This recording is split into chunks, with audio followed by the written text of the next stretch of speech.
Eu me chamo Cecília Esmanioto, conhecem-me muito pela região como a Prof. Cissa, e eu estou aqui hoje para falar um pouquinho sobre mim, a pedido da Fernanda Pasqualini, para o canal que ela e a irmã dela, a Mônica, criaram no YouTube. Para que a gente possa, entre mulheres, sabermos um pouco mais umas das outras e saber o que nos desafiou, o que nos inspirou, o que fez com que a gente chegasse até aqui. De antemão, agradecer o convite e dizer que é uma honra poder contar um pouquinho daquilo que eu enfrentei, daquilo que eu vivi bem e daquilo que eu aprendi a viver melhor ainda na minha vida pessoal e profissional. Eu tenho 54 anos, tenho uma filha chamada Clarissa, um neto chamado Gabriel, e hoje eu sou casada com o Vladimir, já há 22 anos.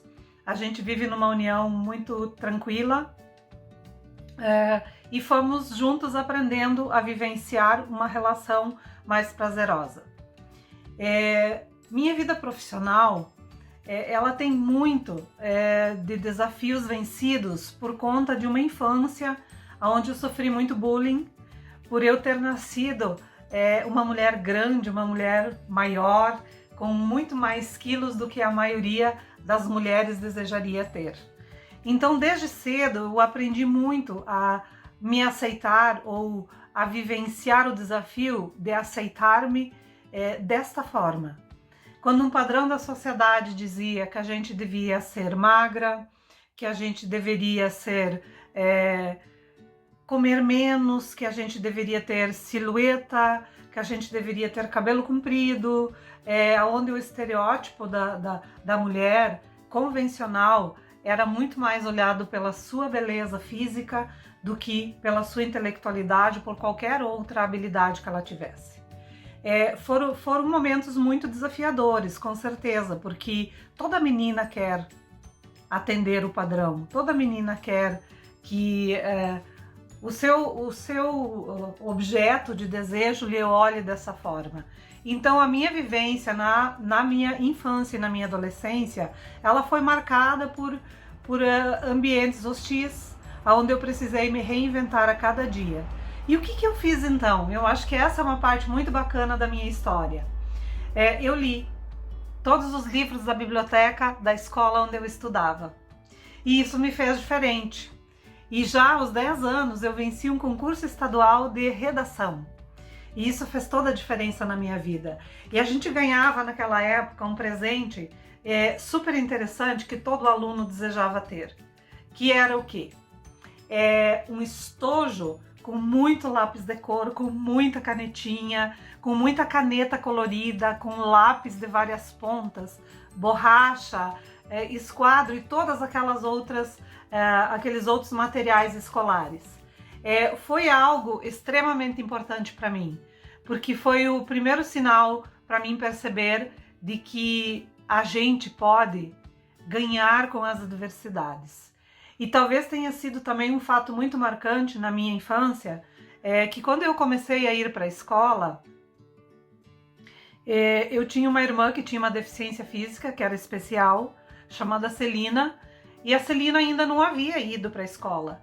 Então, eu perguntei para minha mãe se eu poderia levá-la para a escola.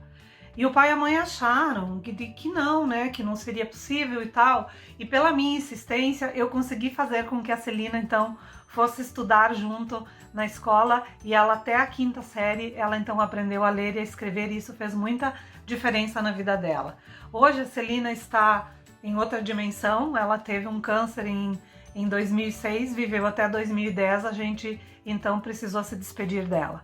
Eu tenho ainda mais 6 irmãos, 7 comigo, então nós somos de uma família de 8 irmãos. O meu pai se chama Aurélio e a minha mãe se chama Geolanda, que também já está numa outra dimensão e que foi também um dos fatos que também me fez crescer pra caramba nessa vida.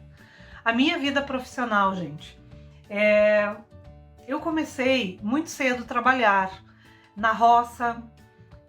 Eu me lembro que a gente colhia soja, a gente quebrava milho, a gente ajudava a plantar na horta, a tirar leite. Vindo do interior ou nascendo no interior, a gente sempre vai ter essas atividades e vai experimentá-las. Vivenciei isso até os 17 anos. Eu estudava em Dr. Maurício Cardoso, que era uma cidade, ou era uma vila perto da casa dos meus pais. Eu fiz todo o primeiro ensino fundamental, chamado hoje, na época, o primeiro grau, todo nessa escola em Dr. Maurício Cardoso, mas eu queria muito estudar. Eu queria muito estudar mais, eu queria ir fazer ensino médio, eu queria fazer faculdade, eu queria fazer muitas coisas na vida. E foi então que aos 17 anos, envolvida com a igreja, eu conheci uma mulher chamada Cacilda, que ela era uma irmã religiosa, e com ela eu combinei de que ela me desse um trabalho na casa dela para que eu pudesse estudar em troca de comida e de ter onde ficar. E ela aceitou. E foi então que eu fui para a cidade, trabalhei 1 ano e meio de empregada doméstica, e então, olhando o que a vida poderia me preparar, eu comecei a buscar outras oportunidades.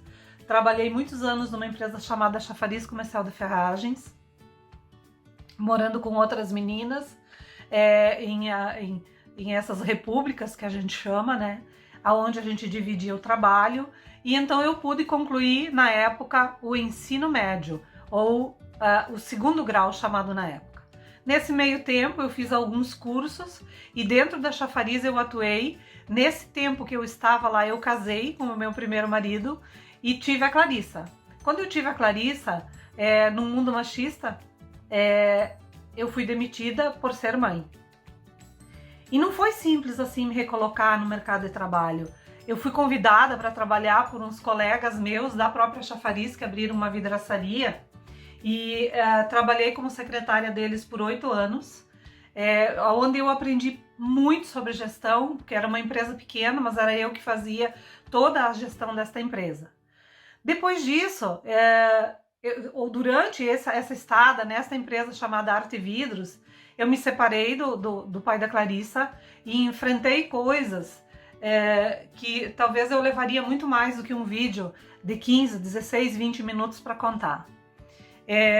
Não foi nenhuma nem 2 vezes que na porta da minha casa eu fui assediada de uma forma muito desumana, mal educada e que deixaram feridas enormes que a terapia depois me ajudou a vencer. Como mulher sozinha numa cidade onde não se aceitava uma mulher que estivesse separada do seu companheiro, eu fui então à procura de trabalho em outras cidades. Encontrei um trabalho numa cooperativa aqui em 3 de Maio, que foi por conta desse trabalho, nessa cooperativa, que eu vim morar para 3 de Maio, que é uma cidade que eu adotei como uma cidade do meu coração. Eu adoro morar aqui. Recebi já diversas vezes convites para trabalhar em outros lugares, mas eu continuo aqui porque eu sei que aqui tem coisas que eu não vou encontrar em outro lugar. As cidades menores, elas têm uma qualidade de vida que para mim é importante, que no meu mapa de mundo é importante. Trabalhei 16 anos na Cotrimaio, 6 anos como secretária da diretoria e no setor de compras como compradora de uma rede de 20 supermercados. E logo na sequência, como eu comecei faculdade, o curso de administração, a diretoria da Cotrimaio me convidou para trabalhar na área de recursos humanos. E foi aí então que eu conheci as minhas habilidades para lidar com pessoas. Lidar com pessoas era o que eu mais amava. E talvez não fosse lidar com pessoas só dentro de uma organização, mas ir muito além. E logo eu estabeleci planos de um dia ter a minha própria empresa de gestão de pessoas. Trabalhei por mais um bom tempo na Cotrimaio, aprendi a implementar todos os subsistemas de RH, conheci processos, fiz cursos com diversas organizações, com diversas pessoas importantes.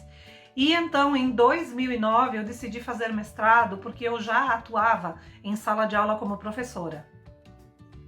Eu passei na seleção do mestrado, que foi um desafio também muito importante. Eu não acreditava que eu fosse conseguir. E em 2006, quando eu fiz o meu primeiro curso de coaching, eu estabeleci como meta fazer um mestrado e passar nesta seleção, então, com uma boa colocação, para que eu pudesse ter bolsa, porque eu não tinha condições de pagar um mestrado. Foi então que eu fiz a seleção do mestrado e, para minha surpresa, porque quando a gente escreve as metas elas registram-se. e elas acontecem com muito mais facilidade porque o teu cérebro te ajuda a você encontrar este caminho. Eu tirei primeiro lugar na seleção do mestrado e eu consegui então uma bolsa 100% e realizei um outro sonho. Depois disso, estabeleci então com um planejamento super minucioso para que eu pudesse então fazer a minha retirada da Cotrimaio, onde eu já estava há muitos anos, e eu pudesse deixar alguém preparado para dar continuidade ao trabalho de gestão de pessoas. Em 2010, eu avisei então de que eu ficaria mais alguns meses e construí então a minha saída e o meu novo planejamento de carreira.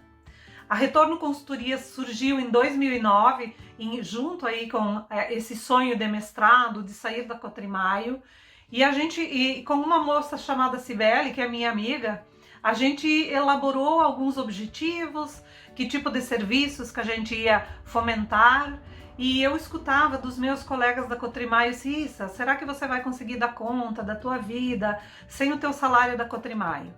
Resumindo, gente, eu saí da Cotrimaio com um salário para ganhar metade desse salário como professora na Sociedade Educacional 3 de Maio, aqui a CETREM, que também é tão conhecida. A CETREM sempre foi um campo onde eu me sentia em casa. Eu fiz a minha faculdade lá, eu fiz a minha especialização, a minha pós-graduação também na CETREM e o meu mestrado na Unijuí, que são duas universidades que eu tenho um carinho enorme e que fazem toda a diferença na minha vida. Na saída da Cotrimaio, que foi uma história de 16 anos, eu pude então, gente, experimentar o que era gerir uma pequena empresa de consultoria de gestão de pessoas, de fomentar treinamentos na região. Com isso eu fui em busca de mais conhecimento, eu fiz toda a formação de coaching, de Master, de Advanced, busquei PNL e outras formações que pudessem me mostrar como eu poderia atuar mais fortemente como coach.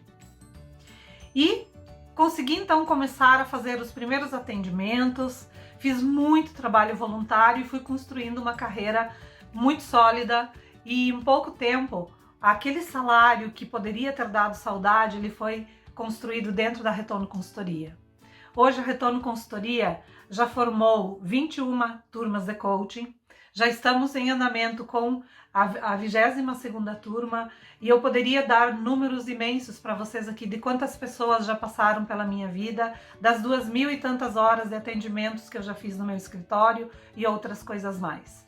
Para quem me conheceu enquanto aquela Cecília que veio lá do interior, é muito prazeroso ver, é muito bonito ver que eu possa ter vencido aquelas inúmeras crenças de que a gente não pode, de que a gente não consegue, de que é muito difícil, e na verdade foi desafiador. E por ser desafiador, por ter sido inspirada por muitas pessoas, é que eu então construí uma trajetória onde eu posso dizer que eu hoje exerço o meu propósito. Agradeço muito a todas as pessoas que já fizeram parte dessa trajetória. Agradeço muito a Fernanda por essa oportunidade de contar essa história. Eu poderia contar ela em partes e escrever um livro, se fosse o caso, para dizer para vocês quantas adversidades eu enfrentei.